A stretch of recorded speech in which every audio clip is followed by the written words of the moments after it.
How's everyone doing? Turn the volume down so you guys can hear me. There we go. So I'm freaking happy, guys. The wow, it's Thanksgiving break, so get a week off of classes and get to do a lot of homework still, but I don't get to go to classes. Yeah, I mean it's not that big a deal, but just I have a lot of papers to get ahead on that I'm not going to want to do when I get back, so I just got to do it over break. But that's beside the story. You didn't come here for that. You came for how to do a paceline for beginners.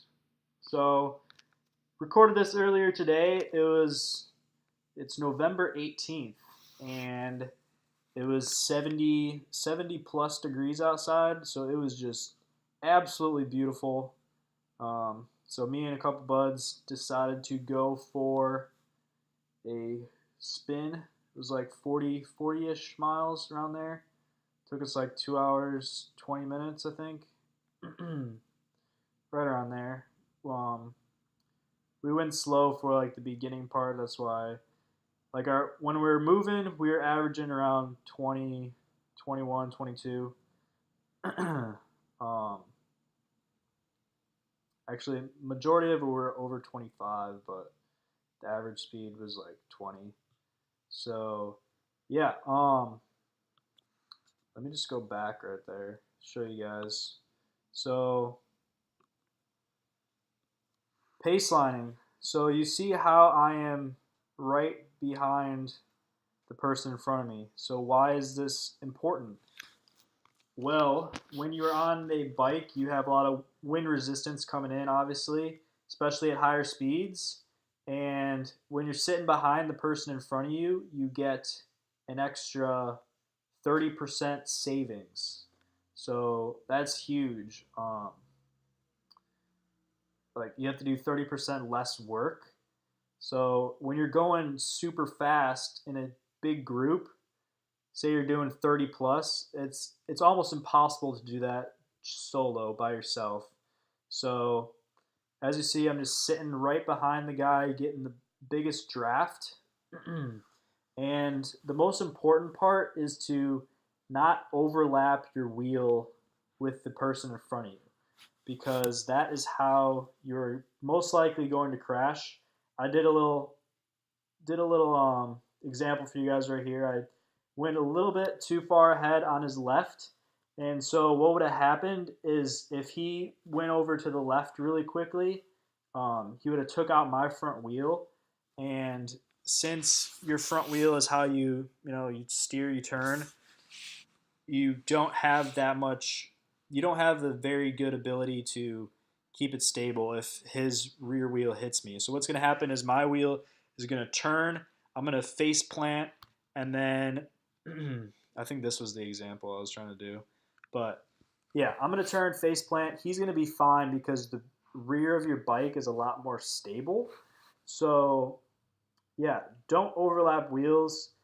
If you're really hammering it, I know sometimes it's hard not to because they slow a little bit. You just want to keep your momentum going forward, but use that little bit of extra energy and just unless you can get all the way past him if you're in a race or something, just put slight pressure on the brakes and just stay behind him because otherwise you're going to end up, you know, on the pavement where you don't be. So, yeah, also when you're in a group, what you want to do is we're not doing it right now because we kind of know these roads pretty well. But if you're with a bigger group, you're going to want to point out um, if there's debris in the road or holes or whatever. So because the person behind you really can't see what's coming up, so the person in front, that's their job to set the pace and make sure everyone behind them doesn't run into any big holes or any debris that's on the road. So as you see, I'm on the left right now, and that's because we have winds coming in from the right side. So that's another intricacy. That's a freaking word of pacelining is you want to, it's best to sit behind them if you don't really know where to be. But if you have wind coming from the right side, for example, you want to sit on their left so it hits them directly and doesn't hit you. Um, that's obviously the best place to be. It takes some getting used to. You just got to go out there, ride with people in different conditions, and see where the best place to sit is. So you now see how he moved over to the left. If I was, overlapping wheels, he would have took me out because he's not going to look back to make sure I'm doing the right thing. He just expects me to do the right thing. So just don't overlap wheels. That's the main point I'm trying to make here because that's how you're gonna crash. And I've certainly done it before, and it's not fun.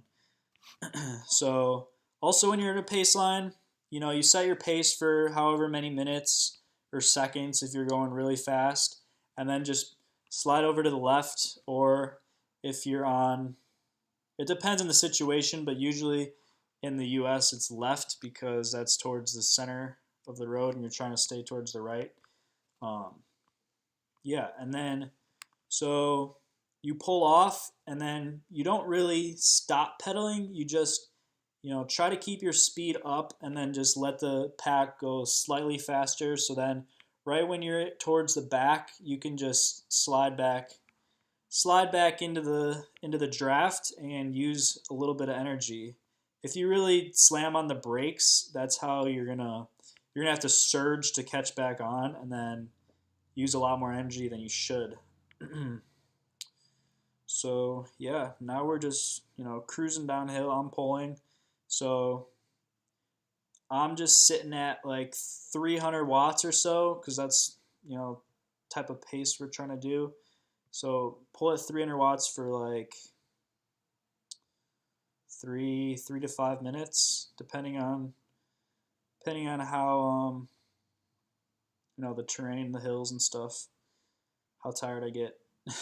But I end up pulling a decent amount on this ride. So yeah, we're about to come up to a decent sized hill. Let me just fast forward. Boom, boom, boom. Now we got a decent downhill, and then we got this hill is really, so you got an uphill right here, and it's just steep. It's like 13-15% maybe, and then you have a little flat where you tend to pick it up a little bit, and then right here is where the kicker is. So I'm in my lowest gear and just trying to spin at like 90 cadence. Um, that's how fast you're pedaling, your RPMs, you could say. And I'm sitting at like 500 watts, and he just freaking zooms past me. So, I mean, we're just having a little fun. So, wasn't really. I know he's gonna wave for me at the top, so didn't really decide to chase it.